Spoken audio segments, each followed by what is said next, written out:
కేటీఆర్ సమక్షంలో రాజేంద్రనగర్ నియోజకవర్గ కాంగ్రెస్ నుండి బీఆర్ఎస్ లోకి చేరికల కార్యక్రమం కొనసాగింది. రాష్ట్రంలో జరుగుతున్న అన్ని పరిణామాలు తెలుసు. రోజు పేపర్లలో టీవీలలో ఏం జరుగుతూ ఉంది, ఏమేమి అవుతున్నాయి, ఇవన్నీ కూడా మీకు తెలుసు. మీకు ఒక విషయం మాత్రం నేను ప్రత్యేకంగా గుర్తు చేయదలుచుకున్నాను. తెలంగాణ రాష్ట్రం ఏర్పడ్డ నాడు సరిగ్గా 11 సంవత్సరాల కిందట హైదరాబాద్ మహానగరంలో ముఖ్యంగా రాజేంద్రనగర్ కానీ లేదా రంగారెడ్డి జిల్లాలోని వివిధ నియోజకవర్గాల్లో కానీ కొన్ని అనుమానాలు ఉండేది. హైదరాబాద్కి పెట్టుబడులు వస్తాయి అనేది కాదు, ఉన్నాయే పోతాయంట, హైదరాబాద్ అభివృద్ధి కుంటుపడుతుందంట, హైదరాబాద్ బ్రాండ్ ఇమేజ్ దెబ్బతినిపోతుందంట, హైదరాబాద్లో హిందువులు ముస్లింల మధ్యన అనవసర గొడవలు అవుతాయంట అని చెప్పి చాలా రకాలుగా ఆనాడు ప్రచారాలు జరుగుతూ ఉండేది. ఇప్పుడు చాలామంది మర్చిపోయినట్టు కూడా ఉన్నారు, ఎందుకంటే అవన్నీ పాత ముచ్చట్లు కాబట్టి మర్చిపోయినట్టున్నారు.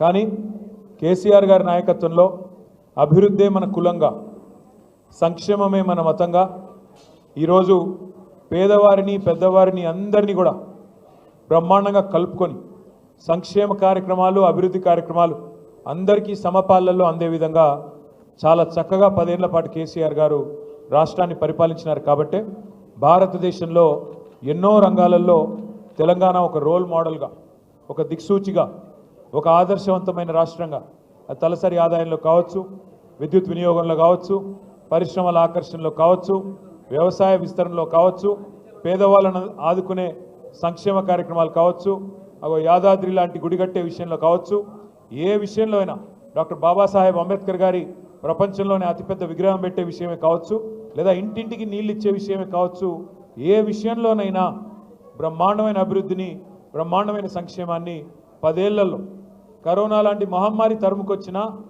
పేదలను కడుపులో పెట్టుకొని చూసుకుంటూ ఎక్కడ సంక్షేమం ఆగకుండా చూసుకున్నారు. కాబట్టి కేసీఆర్ గారిని మీరు రాజేంద్రనగర్ నియోజకవర్గంలో కూడా మనస్ఫూర్తిగా ఆశీర్వదించి ఆనాటి మన అభ్యర్థిని మీరు అఖండమైన మెజారిటీతో గెలిపించారు.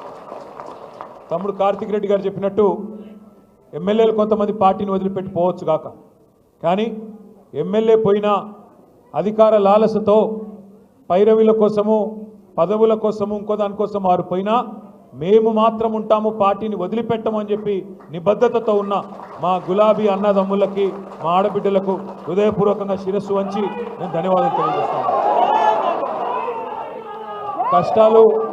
కష్టాలు అందరికీ వస్తాయి, కష్టాలు మనిషి అనేవాడికి అందరికీ వస్తాయి. గెలుపులు ఓటములు ఎదురు దెబ్బలు ఇవేవి కొత్త కాదు.